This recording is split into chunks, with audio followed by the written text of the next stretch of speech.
Hey everyone, this is James here from the Italian poliziotteschi and Jolly Reviews, here to talk to you and review a Eurocrime poliziotteschi film, Revolver, 1973.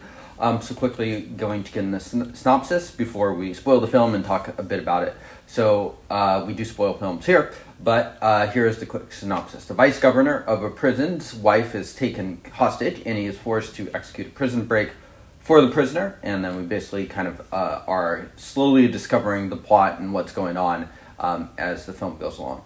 This is a film I've seen 3 times now. I watched this twice in 2020. It's actually one that I liked enough that I brought on to the Film to Film podcast with Iñaki, so I did discuss that. I listened to that episode that we recorded back in 2020 just before a couple days ago. And one of the things that was noted there by Iñaki, and I did agree, was that the film just didn't look very good. Some of the colors were kind of ugly and stuff like that. Happy to report now that since that recording that episode, Eureka has released a Blu-ray for it, and it looks really great. This film has great uses of locations, and in general, just looks very professional and well done. I think this, in terms of budget and stuff, I would guess that this is a little bit above average, if anything, for a poliziotteschi. So I think stuff like that has been definitely remedied since then. Should and why to watch the film? I think this is absolutely a film that people should watch. In my opinion, this is one of the best poliziotteschi. It has a lot of things that we like about the poliziotteschi: great locations, great European locations, gritty. This takes place in both Italy and Milan as well as Paris, but we also get to travel through the Alps. It's very well acted too. You have Oliver Reed here, kind of still when he's a pretty major star, and he just holds the screen really well. You also have Fabio Testi, who was the lead in a lot of my favorite Eurocrime films too. He kind of gets overpowered a little bit in this film, if anything, which isn't to say he's bad. It's just that Oliver Reed is very good. But they have very interesting characters here, and it wrestles around with a lot of morality plays, specifically around systems.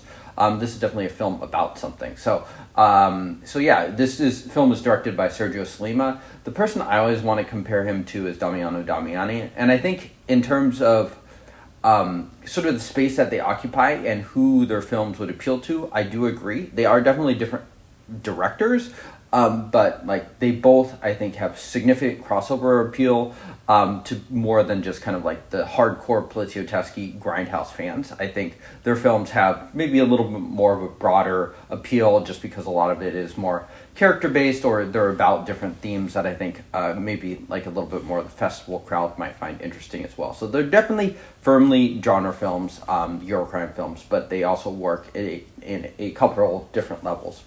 And Sollima, unlike Damiani, is one of those directors where I wish that he worked more. He really only did 2 films that are could be considered poliziotteschi Eurocrime films. This film, Revolver, as well as Violent City with Charles Bronson, a film I really do need to revisit. A lot of people like that film quite a bit. I liked it too. I didn't like it quite as much as this film when I originally watched it, but I'm definitely overdue for a revisit of that. And he's compared to a lot of kind of like the big Eurocrime poliziotteschi directors, so people like Enzo Castellari, Umberto Lenzi, Fernando De Leo. Like Damiani, he's a little bit older, and you can sort of feel that maturity come through on the screen. The camera lingers a little bit more, we get a little bit more texture and details of them, and he's just interested in slightly different things than those other directors might be. Okay, yeah, so Sollima, probably most well known for his spaghetti westerns, I think specifically The Big Gun Down, but he did 3 of them, all of which I consider great, and I think they all, why am I talking about his westerns? Well, I think they all kind of help to feed into what he's interested in, and I think this film can largely be seen as a little bit of a companion piece to those, updating that sort of western format into kind of a more contemporary crime setting. But his 3 westerns are all excellent. Big Gun Down, my personal favorite, Face to Face, and Run Man Run. So a couple with Tomas Milian, worked with Lee Van Cleef. All of those are Morricone scored too. So he's definitely one of those big 3 Sergios of the genre. Unfortunately, he didn't work as Leone or Corbucci in the western either. But I think his mark is definitely well set there. I do wish he had done more westerns as well as Eurocrime films too. And all those films are interesting because they all have kind of 2 male leads, and as the film goes on, the relationship evolves between those 2 and it's sort of an adventure film, but he's really interested in the principles and the values of those characters. And that's exactly what you're seeing in Revolver 2. We have Oliver Reed and Fabio Testi. Oliver Reed is definitely more part of the establishment, for lack of a better term, being part of the government, an prison official, and Fabio Testi is the criminal that he is breaking out. And so as we slowly start to reveal the plot and we see who occupies which space and who stands for what, we see that change and them to sort of develop characters of the other person. This is probably most obviously done in kind of like the Breaking Bad of spaghetti westerns, Face to Face, a film that's not particularly subtle in kind of that transformation, but I think you can absolutely see that sort of transformation here. And so I think the main difference between Sollima's approach versus Damiani is a little more straightforward. I feel like Sollima takes stories that on their surface could sound like a Castellari or Lenzi film or really any poliziotteschi, and he twists them and molds them to stand for different things. And so a lot of them are very, very allegorical, sort of like the rise of fascism with Face to Face. And this one stands for kind of like the status quo and the system and how much the system is willing to sort of contort itself to kind of remain the system and in power. And I think that's a really interesting message in this film, and I think it definitely is conveyed pretty clearly. Having seen this film 3 times, I think it's something that is rewarded on rewatches just because you can sort of see him planting the seeds a little bit earlier, and so rewatching it, you can be like, okay, I see what's going on here, I see what he's getting at there. So in this case, really, the system is working to keep the status quo. We have kind of a great list of villains and faces, and, you know, again, I'm spoiling this film here, but this is one of those rare films where the chief villain that you're sort of seeing throughout the film ends up dead. But it's really an empty victory, and in fact, if anything, it's a very, very bleak ending, because we see how Oliver Reed's character starts, and he's a very smart character, he's also very physically strong, and we start with him kind of taking his very young wife to the bedroom, but it's not particularly explicit or anything like that, but we see a man that's very confident, very sexual, and then we see him in his job where he basically overpowers a prisoner. He knows what he's doing, he's very confident, he knows exactly what to do, whereas in the end he's more or less kind of a broken man after he has to basically through all of the events that come to happen, where he's forced to break someone out of the system, and he basically loses all faith in the system, including kind of the confidence in himself. So seeing that transformation unfold, I think, makes a lot of sense, and I think Reed does a fantastic job. Famously not a easy person to get along with, but it's easy to see his just kind of raw magnetism and masculinity on the screen. I mean, Fabio Testi is someone that is usually kind of like that role in these, but in here he can't help but be overpowered or overshadowed by the sheer intensity and sweatiness of someone like Oliver Reed. And Oliver Reed does that by him not necessarily trying. This might be, in fact, one of his more understated roles, but he just has so much kind of screen presence and things like that that it's that you almost can't avoid, that he just holds the screen so strongly over Testi that it's a very interesting Testi part because he's playing the more kind of vulnerable of leads. And I think, you know, it's one of those where the first viewing and maybe even the second viewing, you're definitely going to notice the Oliver Reed performance and a little bit less of the Fabio Testi. But I think it's actually a very good performance, and it's very much in contrast to kind of like the more kind of alpha male Testi roles that he plays in like Big Racket or Heroin Busters. But he actually acts real sadness, and this is one of those films where, you know, I'm one of those people that it takes a lot to move me in films. I might be a little bit dead inside as far as like emotional movement, but this film actually works. Like seeing the relationship evolve, and even some of Testi's acting, an actor that not necessarily known for great range or for amazing acting, more for like his Castellari films where he's doing like these incredible action scenes. And he does get to show that at points. But he actually does some real acting, and we see where he kind of thinks he's doomed, the real sadness in him, too. And on to that point, too, the Ennio Morricone score, which I think, I'm not going to say is his best, but I think it's one of his best, too. He has one theme that is very well known, used in Inglourious Basterds, yada, yada, yada, Amico, that has a lot of melancholy. It's very sad. It kind of has like this pop nature to it, which is integrated well into the film Un Amico, sorry.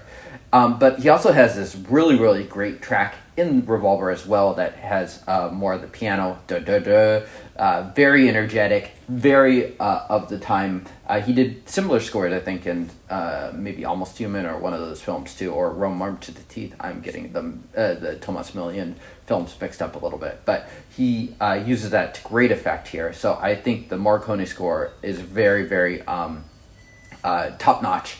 And you have the two contrasts there. It's not just one theme playing over and over again. One film I recently saw, Who Saw Her Die, has a very good Morricone score too, but they have more or less just one piece hitting one note, and they play it to death in the film too. So used a little bit more nuanced here too. Back to kind of some of the big ideas of the film too, of how the system is really working to keep the status quo there. The villains of this film are very well chosen. One of them is in French Connection, I believe, as kind of the famous person there. But they're just great faces. They don't necessarily have to do a whole lot on camera or whatnot.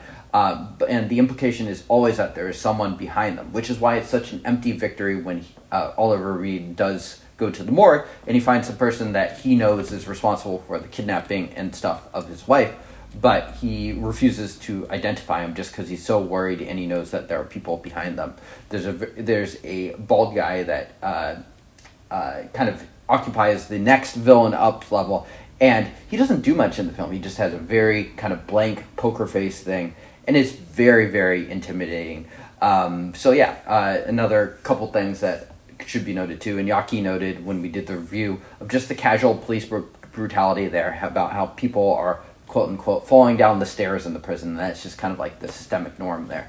So I think Sollima is very good at just kind of finding these little small details that sort of highlight how the system is really screwed up and, works in just normal days, but also works really hard to keep sort of that status quo there too.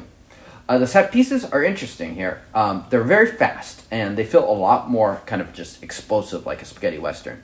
If you're to string out the whole 110-minute runtime, pretty long for a poliziotteschi, I think, and you look at kind of how much is action and how much are the set pieces, is actually very little compared to your average poliziotteschi. But when they do them, in particular a hostage exchange that goes poorly here, they are very, very fast, very well done. And it reminds me a little bit of spaghetti westerns, where it's a lot of tension, a lot of buildup, and things like that. And then all of a sudden, explosive, and then it's over.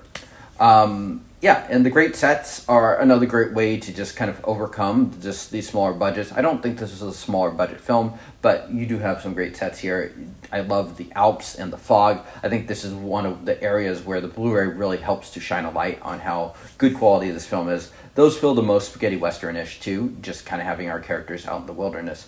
And I think if you summarize this film too, and you didn't talk about kind of the context and the setting, it could sound very much like a spaghetti western, where we have two male leads who basically, one on either side of the law, that have to work together at certain points to kind of uncover who are the true villains in the film. Who won? Originally I gave this to Oliver Reed when I reviewed this film 4 years ago. Gonna give it to Sergio Sollima. I think it's a really stellar film. Thinking about Damiani and rewatching all of the Damiani films, thinking about how this film is very different from those films too. So really wish Sollima had done more spaghetti westerns and Italian crime films too. His son is still active directing too. He's done some interesting films too. I'm a fan of the sequel to Sicario. Not as good as the original, but still pretty good too. So interesting, the family connection still all kind of working together. The double feature pick here, I'm going to pick a Damiani film just to highlight kind of the differences there. Confessions of a Police Captain, I think that is one of his most effective kind of social messaging films, focused on a very different setting. We're in southern Italy here, but very, very good too. And you have Franco Nero and Martin Balsam there. Rating, 9 out of 10. I think this is definitely one of the very top tier poliziotteschi films, probably in my top 5 or 6, I would say for sure. So thank you all for tuning in. I will see you all next time. Cheers.